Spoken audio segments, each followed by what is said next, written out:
Everybody's responded favourably, and we deeply, deeply appreciate it. We know this is a really frustrating time for our citizens, but we also appreciate we're all doing this to keep each other safe, and especially to keep those most vulnerable safe.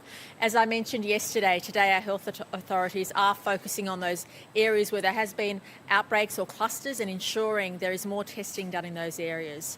I'm also pleased to say that in New South Wales we've done in excess of 103,000 tests now, and that's a good thing, because the more you test, the more you can identify and the more you can exclude people who don't have it, but more importantly you can isolate those that do and make sure their contacts are also on high alert. And this is a good thing, and we'll continue that testing regime. It's one of the things that's allowed us to make sure we try and contain the spread as much as we can, and that's critical.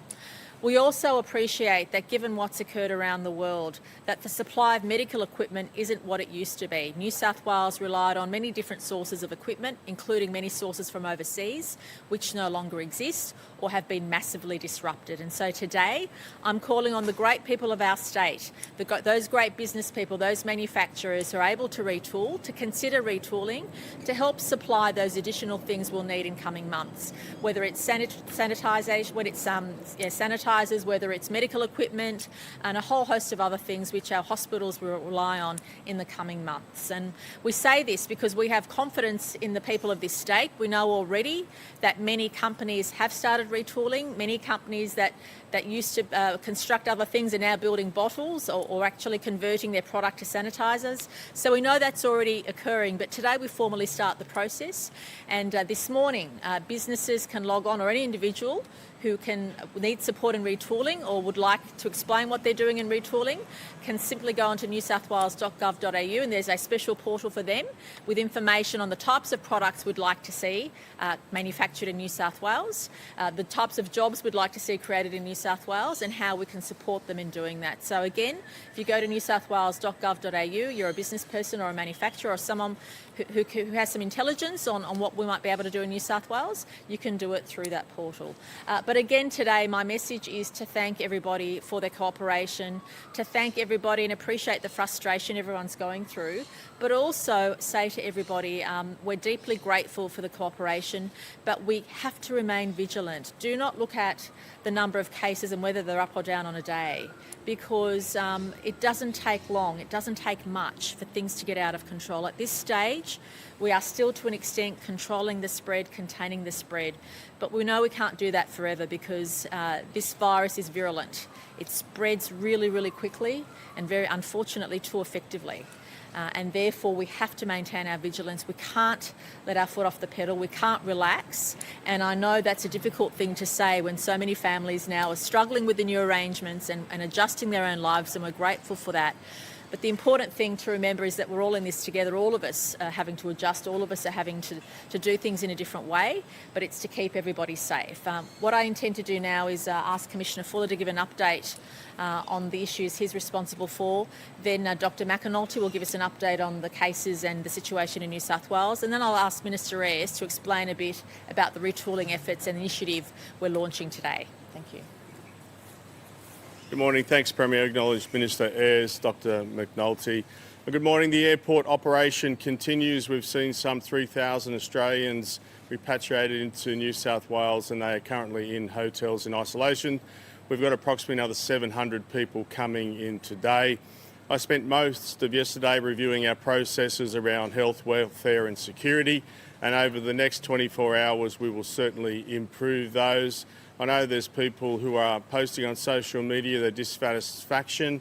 Look, some complaints are reasonable and we'll deal with those. And there's lots of other people that are behaving well and they're just glad to be home in Sydney. So, we shouldn't frame everyone in these hotels as people who are ungrateful, because that's certainly not the case. And every day we get through, then they're a day closer in terms of going home, which I think is a wonderful outcome for everyone. In terms of the police operation on the ground, police are still responding to calls for service like they did pre-virus and doing an outstanding job. We know 2 nights ago new powers were switched on in terms of an escalation, seeing people self-isolate, etc. And we know what this is for. It's for our safety, the safety of our families and our neighbours. Police have been out enforcing these laws, and I know there has been some criticism of police, which I don't accept. I accept the criticism of my leadership, certainly. We continue to re-educate our force almost daily in terms of changes around powers and policy. We haven't issued one infringement for the new powers at this stage.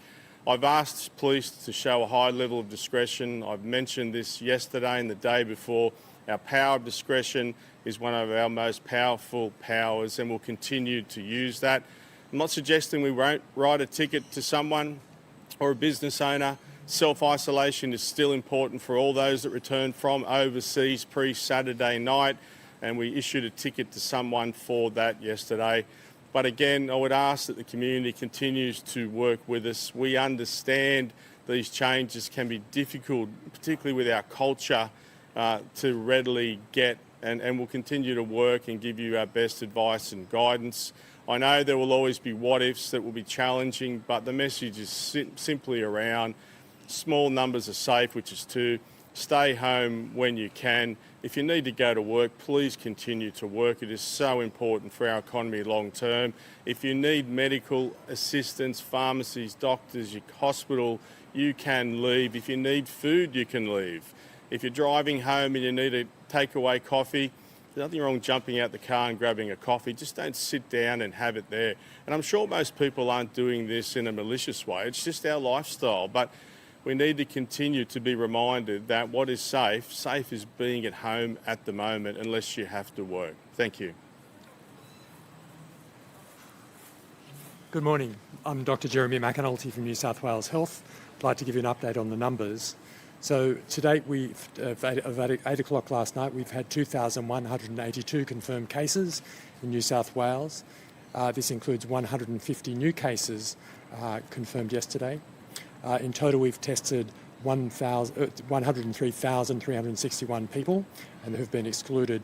And sadly, there have been 9 deaths. There's a new death reported yesterday, sadly, in a 95-year-old woman from the Dorothy Henderson Lodge, where a number of cases have been reported previously. And we're pleased to see that the additional testing has been, as recommended yesterday by Dr. Chant, is occurring among GPs, but also with a pop-up clinic at Bondi beginning today. Thank you. We won't see.